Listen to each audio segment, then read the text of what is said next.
Viewer discretion is advised. It was just about killing. No Miami gang is more violent. You might get your head blown for an ounce of coke. Or more brutal. There was a point where you could not bump into me without me hurling a blow. You couldn't look at me funny. They get pleasure in talking about how someone's mother watched their kid die, and how funny that is. They're proud of their Haitian heritage, but their cruelty has no limits.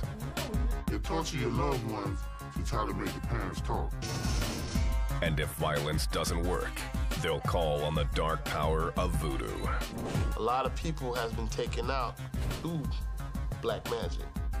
They call themselves Zopound, Haitian to the bone. We won't let nobody come in our hood and take over and think they're gonna run over us. Zopound, man, I'm everywhere, man. In the jungle, you gotta kill to eat.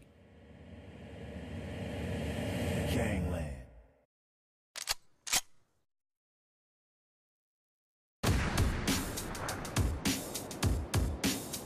Miami. This South Florida city is famous for its Latin flavor, Art Deco buildings, and endless nightlife. It's also a U.S. gateway for narcotics traffic from South America and the Caribbean, with one of the highest crime rates in the nation. Since the 1980s, much of Miami's violence has centered in Little Haiti, a poor neighborhood 3 miles north of downtown.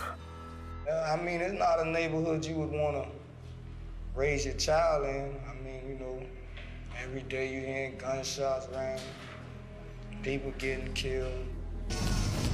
This neighborhood is home to some 40,000 Haitian immigrants and has been overrun with drugs, gangs, and carnage. That's kind of like why they call Little Haiti Little Vietnam. There's war out there, man. War out there for real. And it's all because is trying to eat. March 5th, 1997. The freighter L'Arche Dende, en route from Haiti, arrived in Miami and moored. A group of 6 gangsters hid near the pier. One of them was Macazo, a local rap artist well known in Miami's Haitian community.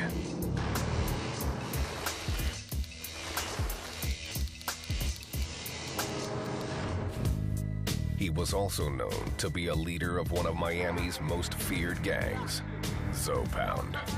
He's a little dude. He's about 5'8", but he's standing every bit of 6'7", 6'9". It's his heart. Ain't nobody messing with Mac. In the dark hours of the night, Macazo and 5 other members of Zopound ambushed the crew and forced them to the back of the freighter. They brutally beat and robbed the sailors. One man was pistol whipped into a bloody pulp.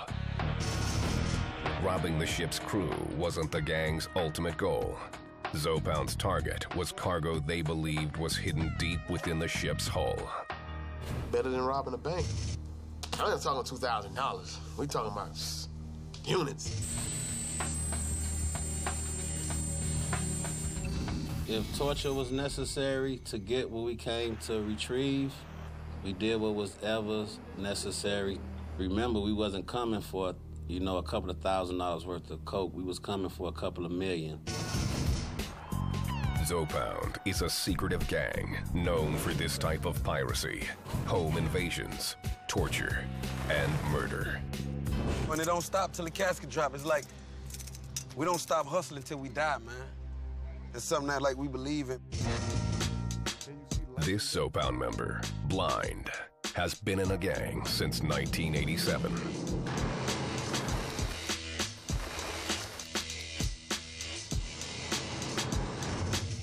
I had a shootout when I was 12 with some dudes in the projects. One dude took a radio from a homeboy Baby at the time, and we got in a shootout. I remember that the first time I ever seen somebody shoot at somebody. Y'all just gonna have me walking through the hood. Blind moved to Miami in 1978 with his parents. As a new immigrant, he struggled to fit into American culture. My parents didn't speak the language. The culture was totally different. It It was like hard on me as a child, you know? Zopound gave Blind something he lacked: power. It's power and unity, you know?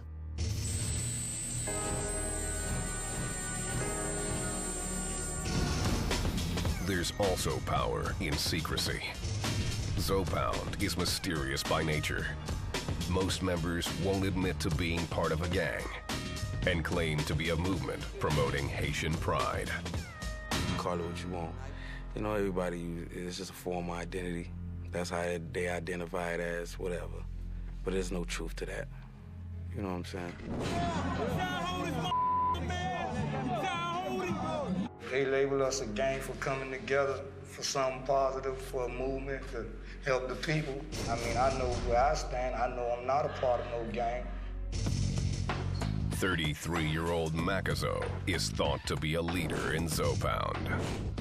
He says that's only partly true. And I won't say Zopound has no leader, because really all of us are leaders. We all are leaders in our own way. Macazo moved to Miami with his immigrant parents in 1976. Since he was 16, he's been in trouble with the law. Macazo has been charged with crimes ranging from drug possession to armed robbery and attempted murder. Well, I mean, I had my brush in with the law, but, you know, I ain't no saint or nothing like that, but, you know, I'm just on another level. Local authorities say that the gang uses its code of secrecy to cover its illegal activities. If they feel like they've been investigated or looked at, they'll change their names. Not like you get in California, New York, where once you're part of this gang, you're in that gang for life. Their secret culture means even the gang members have conflicting stories about the meaning of Zopound's name. Kenny K, a Zopound member who grew up in Little Haiti, says it's about ethnic pride. The word Zo, you know, it was a slang in our hood for Haitians. Zo in Creole really mean bone. They were saying we had hard bones. You know that. So we took that, being proud to be Haitian. Jean is one of Zopound's founders and gives a more explicit definition. And excuse my vernacular, but if you're called Zo, then you're called the Haitian big tough. You got Haitians with a pound of drugs, and that's how you got Zopound.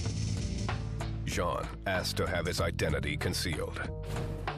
The son of Haitian immigrants, he says he started Zopound in 1990. Unlike other members, he denies that it's anything other than a criminal organization. That was not no Haitian movement. It was a lick.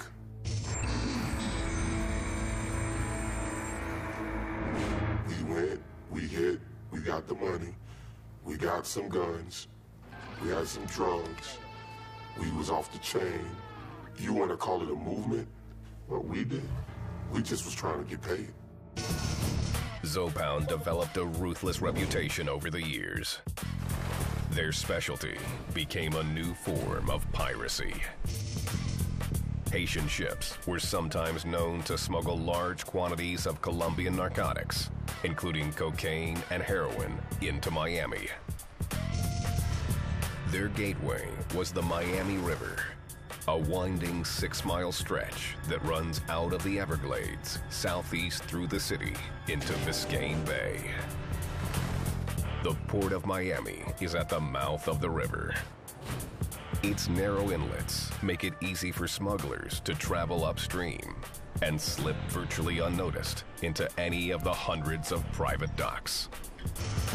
These smugglers worked hard to conceal their shipments in order to stay a step ahead of U.S. Customs.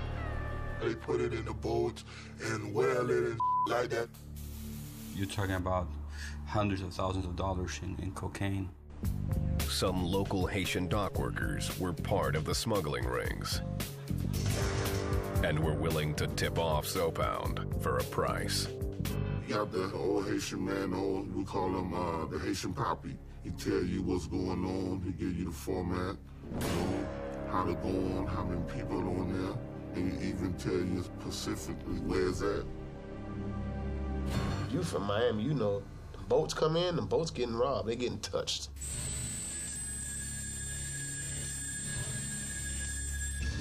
That was a normal occurrence, I mean, on the ports. The boats were easy marks, and the robberies were rarely reported. Who's going to call the police and say, well, I've been ripped off for, a ton of cocaine or 1,000 pounds of cocaine? In the late 1990s, Miami police realized what was going on and began to crack down. They confiscated nearly 1,300 pounds of cocaine from one freighter alone. The increased police scrutiny made Zopound even more secretive and ruthlessly violent. One of the things with the boat invasions where they were killing the people on the boat so that there would be no witnesses. When Macazo and the other Zopound members raided the Larche Dende on the night of March 5th, 1997, they were hoping to hit the jackpot. The perfect robbery had one problem, though. The ship's captain was unaccounted for. Miami. Many call it the capital of Latin America and the Caribbean. Some 100,000 Haitians call the city home. Zopound, one of the city's most notorious gangs, was started by Haitian immigrants steeped in a culture of violence. There was no rules when we was dealing with, there's no rules in war. These immigrants are refugees from the poverty, disease, and repression of their native country. Haiti is the poorest country in the Western Hemisphere. Some 80% of its people live below the poverty line. Barely half its population is literate. And the national AIDS rate is the highest in the West, up to 13% in some areas. People are victims of the social and economic injustice. Anyone who talked about Haiti and say, well, they talk about the poverty that exists there. Miami's first Haitian immigrants fled in the 1970s to escape the murderous dictatorship of Francois Papadoc Duvalier. The refugees crowded onto old, unsafe boats and attempted to make the harrowing 700-mile trip from Haiti to South Florida. There were successive boatloads of refugees arriving here, fleeing the country, fleeing the brutality, fleeing the uncertainty, feeling the political repression. Those who didn't drown or weren't turned back by the U.S. Coast Guard settled mainly in the Miami metro area. They ended up in low-income neighborhoods, including what would become Little Haiti.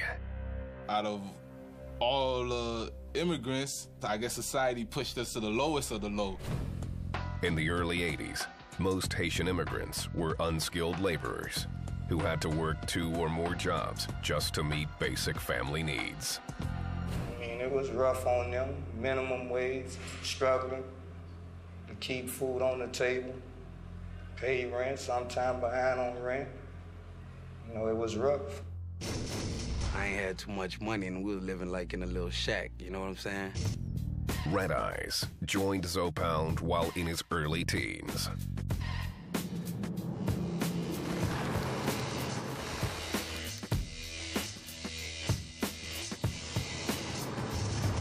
As a child, he and his friends had trouble fitting in with other kids in the neighborhood. You know, the American kids, they was wearing jeans and the sneakers and the fly Jordans, et cetera, et cetera. You know, so when you looking at that, you go to wanting that. The Haitians were often bullied by other children.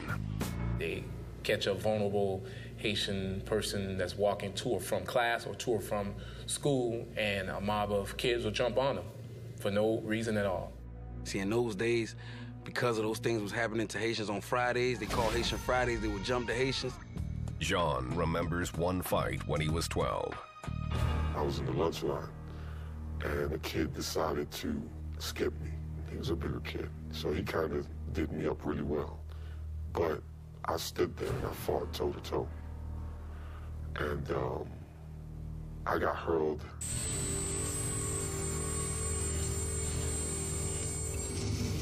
I mean, I was called Haitian, stank, cat eater, everything under the sun.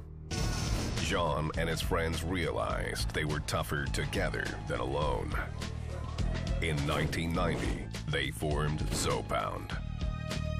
Zopound was created my 11th grade year because now you run the risk of you getting jumped. Those people put their minds together and formed a unit and said, we're not gonna go down like that. We ain't finna let these people take over us and make us no slaves. You know what I'm saying? Zopound was the most powerful of many Haitian gangs that formed in Miami, all loosely organized around their neighborhoods. They called themselves cliques. Their goals were simple. Most of them, it was to get respect. To get respect and to get power and to get money. Money brings power also. You know what I'm saying? And that's what we was about, getting money. Zopound figured out a surefire way to get that money. Selling narcotics. I sold crack all my life, ever since I was 11 years old. While the other young boy was trying to, in the park, playing football or baseball, I was on the streets getting money. The gang started to hang out on Northeast 56th Street and 1st. They dubbed their headquarters the White House. We right here in Little Haiti, 56th and 1st, in front of the legendary White House where we used to hustle. Like I used to tell you, you know, hustle. Sell a little weed, sell a little everything we can get our hands on, you know what I'm saying? See, when you want to come find Zopound, come to the White House. You got any problem with Zopound? Come to the White House. Anything that went place in Little Haiti before it went down, they had to come to the White House. Plain and simple. Leave that. We was young, fresh, swagged out. You know, we had our donks.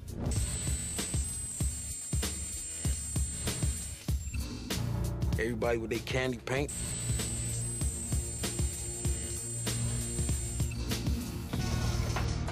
In Haiti, Francois Duvalier's dictatorship had ended with a violent overthrow.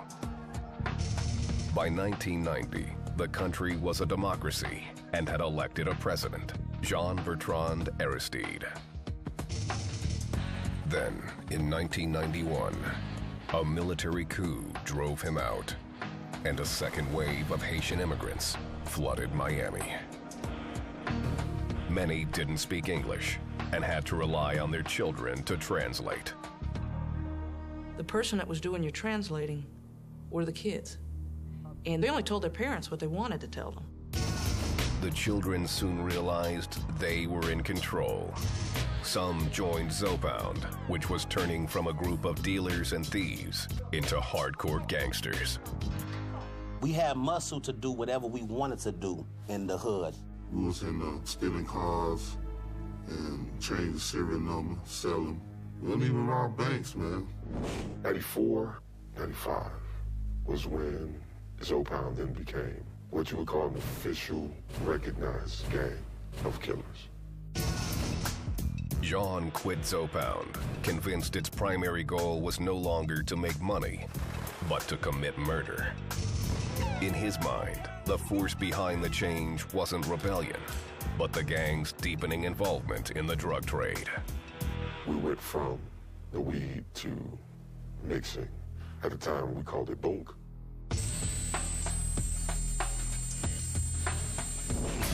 By 1997, Zopound had a favored method of getting drugs: pirating boats that smuggled Colombian cocaine. The Colombians started setting up a hub in Haiti because they saw an opportunity to get their drugs to the United States through using these Haitian vessels. The Miami River, with its miles of winding waterways and numerous available docks, was a natural setting for the smugglers. It was easy. Come in, offload, and everybody's happy. It also offered easy pickings for Zopound. Crew members that fought the pirates were beaten, tortured, and sometimes killed. People lost ears and fingers and certain body parts, to pertain the answers to what we needed to know. Zopound established a fierce reputation on the streets, even among the hardest gangsters. I have not found a group that's not afraid of them. Our Latin groups I tease with, why don't you set up shop back here and look at me and are you nuts? Those Haitians will kill you. One Haitian gang, the Street Action Posse, or SAP, tried to challenge Zopound and paid a heavy price. Yeah, a little bird flew over to us and told us that they was gearing up to come kill us. And they came and got what they asked for. February 8th, 1996. SAP triggered its attack on Zopound. They planned a hit on the Zopounds, an ambush. For some reason, the Zopound had gotten wind of this. Someone had tipped them off, and they laid an ambush waiting for the SAP boys to show up. They had nothing better to do but try to with some who was doing some real who was getting some real money, and they wanted part of it. When SAP rolled into Zopound's neighborhood at North 56th Street and Miami Place, a fierce gunfight erupted. They done shot at some of my boys, whatever, and we done retaliated, shot at them. 22-year-old Rovington Roll was one of the SAP gangsters involved. He jumped out of the car to get a better position and met a hail of Zopound bullets. The driver stayed as long as he could, and he pulled off while the dog was trying to go back in the car. You know, it was an ugly sight then, you know? He died with his gun right there. They hit him by over 130 times, and there were about 200 shells out there. It turned to corned beef hash, man. Breakfast. The SAP boys left Roll to die on the street. They just left him behind. No one stayed around to render him aid. Miami police got a tip that one of Zopound's leaders, Macazo, may have been the trigger man who fired the fatal shots.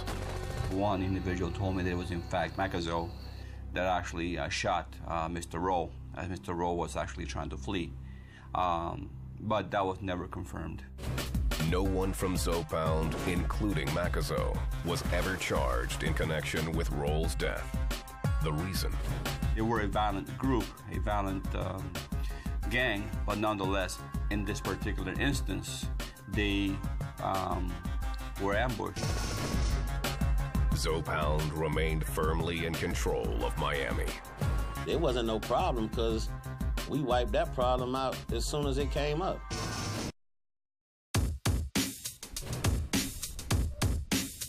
Miami, 1996. Zopound, the most secretive and violent Haitian gang in the city, was operating out of its headquarters on 56th Street, or the 5-6.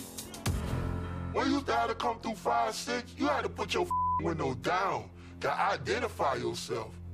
If not, your get shot up, and you couldn't ride around 2 times. Your get shot the up. Zopound didn't care where they staged their shootouts or who might be killed. One notorious incident took place near a North Miami Beach swimming pool. Said there was like 67-year-olds getting swim lessons in the pool as rounds are going back and forth over their heads. And there was 64 rounds left on the scene. Some members of Zopound publicly deny they are a gang, claiming police are unfairly branding them. They put the label on us as far as being a gang, but that's not what the movement was about. It was just about standing up for our people, making a way for our people. As part of its culture of secrecy, Zopound has a long history of shunning traditional gang behavior. We don't believe in throwing up no retarded gang signs. That's retarded. There are no beat-ins for new members or mandatory tattoos. It's not like, you know, with the crowns and the pitchforks and the bunnies and the champagne glasses. They don't do that. The only colors they fly are the colors of Haiti. We don't have no colors. A lot of my friends, they like to represent their Haitian flag that represent their country. This is what we represent. This is what all of it mean right here. This flag said right here, La Union fait la force, which means when you unite, when you click up, join up as one, that's powerful. Zopound says what holds the clique together is the special bond among its members. While some have more power than others, there is no one leader. It's unity, it's family, it ain't no boss. Everybody their own boss. You feel me? It's like, you got something, you got something, you got something, I got something. To Zopound, putting in work is all that matters if you want to make a name for yourself. For the new people coming, you want to work. Everybody want to hustle. Everybody wants some kind of income.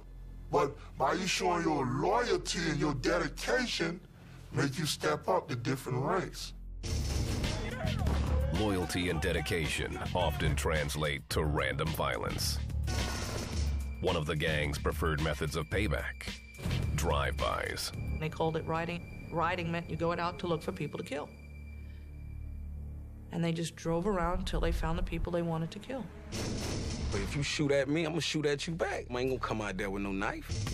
Zopound drive-bys feature a barrage of shells, designed to make a statement as much as to kill. All day gunplay. And I just been seeing police come picking up shells of bullets. And not one bucket, not two buckets, but 3 filled buckets with none but shells. Everybody, including the driver, has a gun. Everybody has to shoot. Everybody has to empty their gun. That makes everybody just as guilty. The gang stocks a huge cache of automatic weapons, including choppers.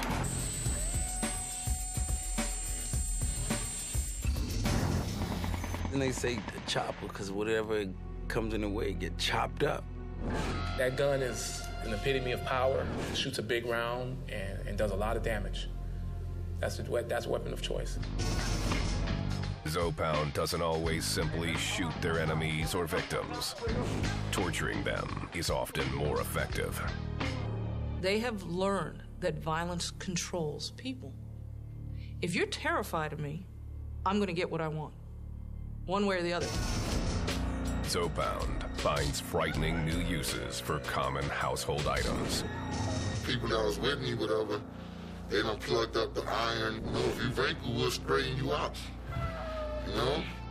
Get the irons heated up, and they do some up. They get people daughters, people kids, torture them, trying to make the mama talk, torture the mama, torture the daddy. They torture your loved ones to try to make the parents talk. Even a simple teaspoon can become a torture device. No, we ain't have to, no iron. We had to use a spoon or something, put it on the stove or whatever. You get that hair smell first, and then you get that, like, a burnt meat, like, you know, kind of smell. Trust me, man, I done seen killers, man, run out the room like, man, I don't want no parts of that, man. You know? These gangsters have no fear of law enforcement. You gonna put me in jail? So what? Even the threat of the death penalty means nothing.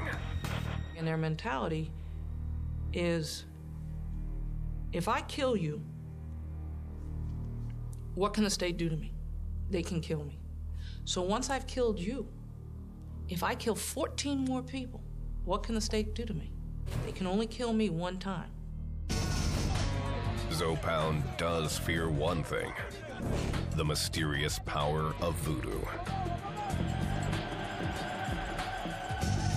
Voodoo, which originated in Africa, is practiced widely by Haitians. Voodoo is a religion, and is a tradition, is a way of life, is a social life. The ways of voodoo often breed more violence. Yeah, they got people sell their soul to come up. 1 minute you see a mother broke, they sell their soul while they go to the witch doctor, to the voodoo lady, but they gotta bring a sacrifice, like bring a child or something and stuff like that. So you selling your soul and selling somebody else's soul for your soul. Many Zopound members believe it gives them protection during gang warfare. My friend was in the car, and someone drove up on the car and shot the car like 10 times. And he showed me a little scratch, and he said the bullet went through him, but the voodoo protected him. If you believe in something And if you go and commit a murder and you didn't get caught, it worked, didn't it? In your mind. The gang's members often consult priestesses of voodoo before committing their crimes. They'll tell them, I'm going to go kill somebody and I need the spirits to protect me and this is what I want. They'll sew them something together or they'll draw them something and they'll charge them $1,000, $2,000, $3,000 for these items. And here it is. This will protect you. Police have seen the power of voodoo work in their favor. We were interviewing a young man for a homicide, and he wouldn't confess, wouldn't talk to us. Mother came in. She was a practicing voodoo priestess. She came in with a big, giant red ruby ring, and they started rubbing it, and they said a prayer, and she said, they cannot touch you. Tell them what happened. And he went on to give us a full confession of the homicide. Needless to say, he's in jail. He's been found guilty, and it didn't work for him. In the end, Zopound respects the one thing they feel is more powerful than they are. I don't necessarily believe it, but he do. You know, so, you know, I don't with the voodoo at all. Point blank, period. It's nothing to be played with whatsoever. Miami, Florida, 1997. Zopound, the city's most powerful and vicious Haitian gang, had developed a unique way of making money, robbing ships docked along the Miami River. Storming them, much like pirates, although they came by land, but they like pirates. And it was stuff that you would see out of a Chuck Norris movie, yeah. The freighters often carried millions in illegal drugs stashed in their hulls. Gangsters in Haiti would tip off their counterparts in Miami. So the tip, it'll come here, so all you need is the name of the boat. And then once it get here, then you gotta wait the custom go on there and clear it. One boat, I know they hit for about 300 keys. Now with the big lick. The street value of these hauls often ran into 7 figures. Millions of dollars, man. It's man, done. Like I say, you could wake up with $5 in your pocket and go to sleep with 2-3 million, or maybe more. That's the kind of score Zopound was hoping for when it ambushed the freighter L'Arche Dende on March 5th.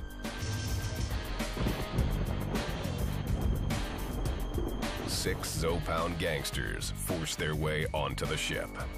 According to Kenny K, they were well prepared.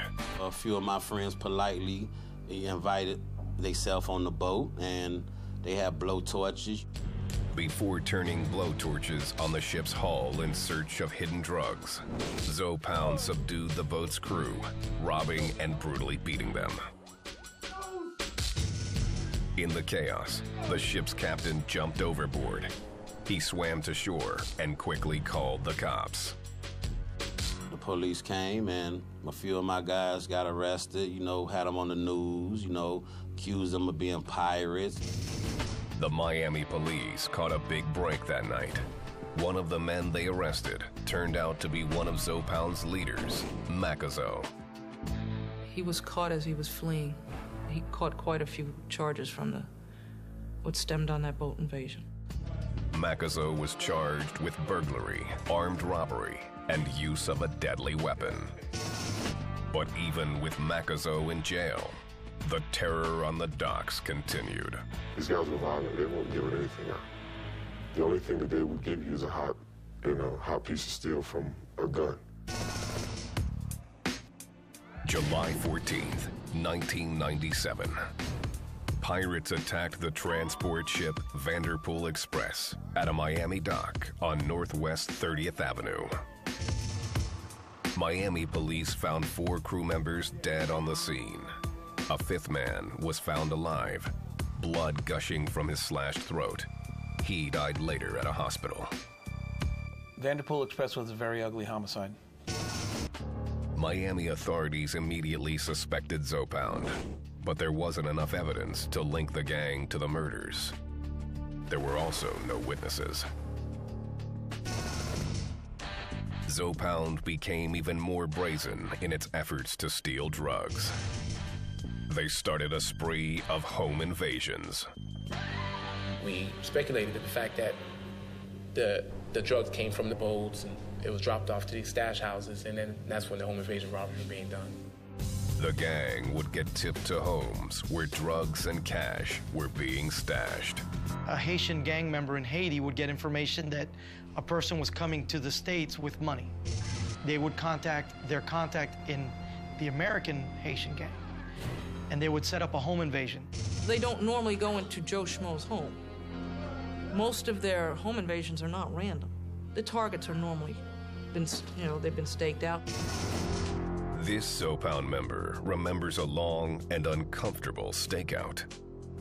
48 hours straight in the car, pissing in, the little Gatorade gallon, whatever, pissing it out, man, just to get this money.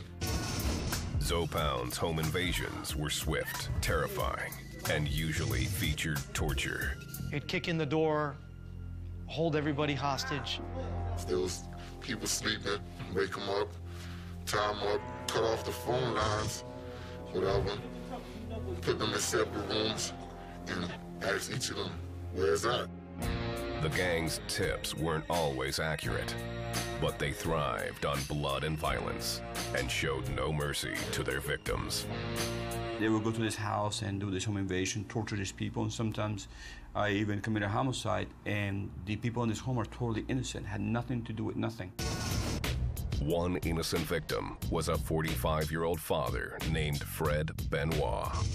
On December 22nd, 1998, Miami PD was called out to his home. In the middle of the night, they cut his phone lines, came to his home, forced their way in, and shot him. The man's teenage daughter had shielded her younger brothers in another room while the intruders ransacked the house. When police showed up, the men took off empty-handed. My information that I received on this victim, he was never involved in any illegal activity. He was just a hardworking man who provided for his family. Again, the cops suspected Zopound was behind the attack. I don't know nobody who did that to nobody. You know what I'm saying? The police kept running into another obstacle with their investigations. No one from the community was talking. The only time that these get reported is if somebody gets hit, or if a neighbor happens to call. And in some of the neighborhoods, the neighbors don't call. By 1999, Miami police were frustrated by Zopound and called in the FBI to help set up a series of sting operations. We started setting up home invasion robbery scenarios, actually going out there and setting up houses with, kilos and money. The traps worked, but one big fish got away. Just 1 month after his arrest for the attack on the Larche Dende, Macazo was set free from jail when a judge threw out his case. The Zopound leader was back on the streets. Well, lawyers do what they're supposed to do. They beat the case, and and the DEA been hot ever since then. Miami, 2001. After years of senseless killings and home invasions, an FBI-led task force set elaborate traps for Zopound and began putting away some of the city's most violent gangsters. The sting operation involved federal, state, and local authorities and was dubbed Operation Riverwalk. The goal, to end the violent crimes attributed to Zopound. They literally closed down the Miami River for drugs. Close it down. The authorities say that Zopound is keeping a lower profile for now. I don't believe, personally, that the Zopound continues to involved in any kind of activity, at least not to make themselves notorious. Some members like Blind and Red Eyes remember the gang's most brazen era. Any given time in Little Haiti, man, you can find somebody dead on the corner. Sometimes you can find cars with multitudes of people in it dead, but that's what took place in the hood. Just to be out here, like, you can imagine All that from down there all the way around this corner. All the candy painted Chevys all across the street, all over here, everywhere. We was the police out here. We was the law. Today, Miami police make their presence known in troubled areas like Little Haiti. We go into the worst gang neighborhood that we know, and we just walk the neighborhoods. Drugs and guns are still very much a part of the Miami scene. We're down here in Little Haiti off of 5-8 and Northeast 2nd Court. The city had received some information that this was a drug house and that they had AK-47s.